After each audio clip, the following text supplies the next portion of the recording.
dal leen ak jàmm ñu xëy tàqañi yéene kaay xëyandoo naka tàmbale ko jant bi nag la soleil nag moom nag dikkaat na ci fête de la Toussaint bi nga xamante ni ki démb lañ ko doon màggal les chrétiens de Dakar ñoom ñoo ngi bëgg rek ab troisième cimetière boo xamante ni bëgg nañ ñu ni defal leen ko ndax cimetière bi nga xamante ni moo nekk foofu Saint-Lazare jamono ji nag dafa tàmbalee fees lu ñu mel nag moo tax Barthélémy Dias gannaaw ba mu fa demee nag ni ki démb ci xew boobee nag foofee la joxe ay assurance maanaam joxe ay ndigle yoo xamante ni ci balaa yàgg dara ba moytu nag dina leen ko sëmmal nag ca Ziguinchor nag les tombes ont fleuri maanaam ñi nga xamante ni ci ñoo daal dee làqu nag te dëkk de mu ñu leen doon ñaanal nag ñoom ñëpp nag daal dinañoo xamle nag ay ñaan yoo xamante ni daal dinañ koy def nag loolee la yéenekaay bi Le Soleil xëy fësaleen ñu bàyyi loolee te dikkaat ci Tribune yéenekaay dikkaat na ci Poste Sénégal Airlines les ICS ak chemin de fer nag ñaata milliards yoo xamante ni yàq nañ ko ci loolee ci diggante mauvaise gestion ak népotisme maanaam nag falkala neex waaye itam bu jamono ji amul benn responsabilité boo xamante ni ci daal dinañ koy joxoñ baaraamu tuuma ci loolee tax nag yéenekaay ci xëtam bu njëkk di ñaawlu milliards yu bëri yi nga xamante ni moom lañ yàq rek fi nga xamante ni ci moo di entreprise publique yooyu nga xamante ni ñoo nekk ci réewum Sénégal enquête yéenekaay xëy di enquêté ba gis corruption bi nga xamante ni si moo ñeel wàllum joxe titre de transport fii ci Dakar nee na ab fléau boo xamante ni si boobu saa si tembe nag amagul li nga xamante ni moo di saafara ci biir yéenekaay nag Amadou nee na dafa divorcé li ko toll ko 80 000 ngir rek am code de la route waaye itam ak conduite nee na xam na ne dina échoué ñaar yëpp nag waaye terew loolu amul solo li am solo rek moo di ñu fexe rek bu enregistré ab dossier maanaam nag ab corruption boo xamante ni si moo ngi si laxasu kenn xamul nu mu mel permis biométrique yi nga xamante ni si ñoo ngi ko indi woon ci réewum Sénégal yéenekaay bi ne amul leen loo xamante ni si changé na ko ci wàllum corruption circulation routière naka jàpp leen téeméer boo jël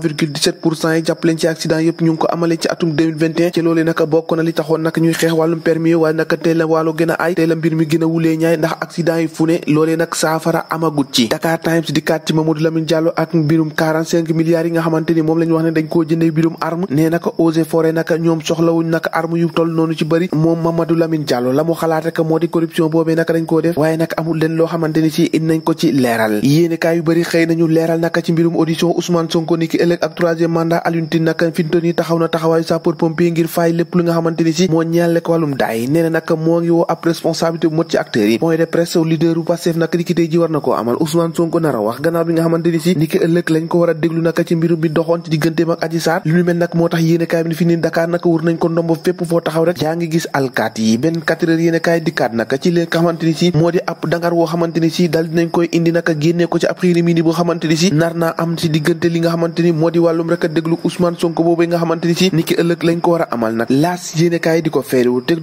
dikk naan naka force de l'ordre yi naka ñoom naka wër nañu ndombo fi nga xamante ni ci moo di Dakar gannaaw bi nga xamante ni ci war nañoo déglu Ousmane Sonko ni ki ëllëg li témoin yéenekaay di ko témoigné te di ci waat diggante Adji Sarr ak Ousmane Sonko ab feuilleton boo xamante ni ci daanaka naka bëri woon na lool ay xiiri mini na Sonko ñu convoqué ni ki ëllëg naka ci kanamu juge d'instruction ngi rek ñu déglu ko ci fond dossier bi dox ci diggante moo ko Adji Sarr moomee nag nga xamante ni ci da ko doon jiñ vol yéenekaay bi bëri nag xëy na see dikkaat nee na naka compte politique non soldé exercice de liberté publique naka Ismaïla Madior Fall ak Seydi Gassama naka ñoom ñoo ngay jokkalante ay kàddu audition Ousmane Sonko ni ki alxames ji naka les soldats du feu en alerte ñoom ñëpp nag alerte nañ leen nag ngir rek ñu dal dee taxaw rek ba fexe rek ba aar askan wi lii quotidien Ousmane Sonko ni ki ëllëg mu war a jàkkaarloo attekat bi no aw 3e mars bi yéenekaay bi ne moom li fi xewoon ci mars nag warul fee amaat Ousmane Sonko ne dafa war a dem yéenekaay bi ne Ousmane Sonko la mu war a def rek moo dem wuyu ji rek te du am benn ko jafe-jafe waaye naka nekk fii naka di indi xiini mi ni loolu moom dafay gàkkal rek doxal ñu réew mi ak tiitaange bi ñu am nag alerte yéenekaay ci la xëy naka nee na à quelques heures de l'audition de Ousmane Sonko le Sénégal retient son souffle maanaam Sénégal fi ñu noyeetul naka ndax audition boobee naka ñu bëri ñu ngi xalaat ne ab lu ne mun na cee am ab manifestation lu mu ci doon ne convocation Ousmane Sonko moom Walfadjri dikkaat na ci yeewi naka seere na leekud maanaam joxante nañ loxo ab conférence de presse naka niki tey ji war nañ ko amal ngir rek addu ci mbir moomee nag léegi ko yéenekaay ne xaw ma lu xew naka waaye audition Ousmane Sonko boobee niki ëllëg naka alkaati yeeg gendarme ka policier naka ñoom ñëpp naka jotee nañu ab alerte maximale ngir rek prévenir li nga xamante ni si moo di débordement bu naree am ndax yéenekaay bi naka ne fi ñu toll nii Dakar moom daanaka foo sànni sa gët rek yaa ngi fa seen nag li nga xamante ni moo di alkaati ak seen i ndaamaar ñu taxaw jodd naka di xaar ñi nga xamante ni si moo di ay manifestants libération yéenekaay dikkaat na ci leneen ci record bi nga xamante ni moom la ñu teg cocaïne foofee ca Kidira ramification d'une mafia la ko yéenekaay bi xëy fësalee nee na Bamako ko na daaw naka la trajectoire complexe du chauffeur Fouseynou Coulibaly nga xamante ni si moo doon def ay livraison de drogue naka nee na da doon jot ay instruction franco-guinée boo xamante ni si moo nga woon coma nag maanaam moo ko doon dicté di ko wax naka fi ngay jaar ak ñi ngay jox ñi nga xamante ni si moo di drogue boobee naka la ñu modifié camion bi niki ñaar fukki fan ak juróom-ñaar ci weeru octobre foofee naka ci ab entrepôt Bamako douane bi naka jàppaat nag lu tolloo ko 507 kilogrammes de yamba boo xamante ni si ñoo ngi ko teg loxo foofee ca Foundiougne tey dëkk bi de xanaa dafa bëgg a soppaliku dëkk cocaïne ak yamba ñoo ko déggandoo jàngin jëf ba ëllëg